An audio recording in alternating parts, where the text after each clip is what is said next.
Nothing could prepare me for the first time that I saw him. I tried to research and look at pictures when I was pregnant to prepare myself for what a 27-week baby would look like.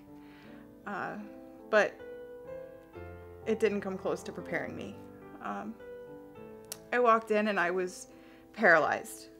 I didn't know what to do. I didn't know how to feel. I didn't know what to say. He was so small that he fit in our hands. My oldest son called him a squirrel. He looked like a squirrel. He had hair all over him. He was shaking and startling constantly.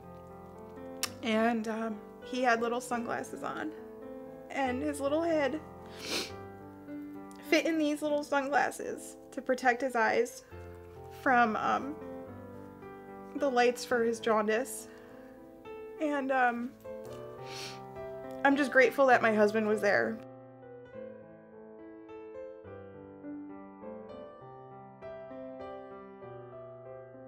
We wanted to be close to Johnny, and there was fortunately a NICU nurse who had previously worked at Good Shepherd, and she kept saying to other nurses, Johnny should go to Good Shepherd, he should go to Good Shepherd, they would love him there, they would love him.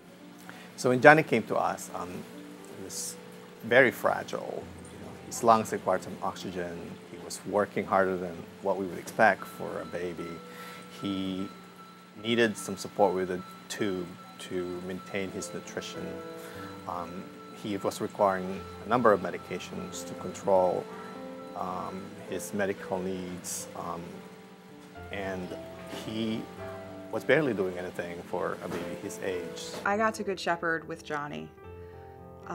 Johnny was frail and weak, but he wasn't the only one. I was battered and broken as well.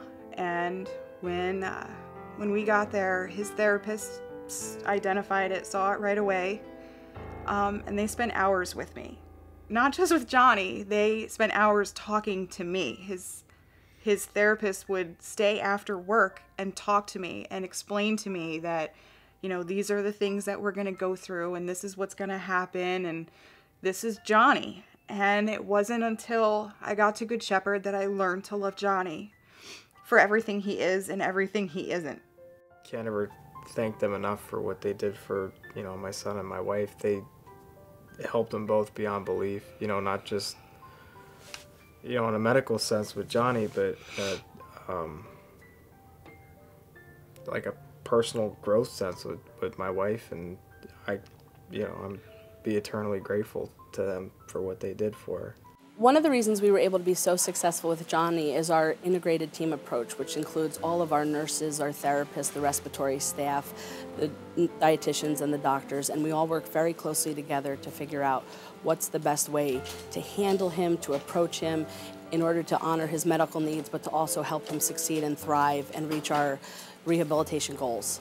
Johnny rose to the occasion, and with the help of his loving parents, he was able to achieve the goals that we put in place for him. So at the time of his discharge, Johnny was eating by himself without the need of a tube. I think that to top it all, he was developing very well. He actually showed a lot of promise with his development. He was playing with us, he was smiling, and whenever I examined him, he was actually, in fact, wanting to come to me and be picked up by me. So he was using his hands and everything with such a joy when he left that. I remember the last exam I did before he was discharged. He wanted me to pick him up. That was a joy, and I could not forget that. After 147 days, also at Good Shepherd, he came home a different child. He came home weighing 15 pounds, close to 15 pounds, and we can't be happier with what Good Shepherd has done for us.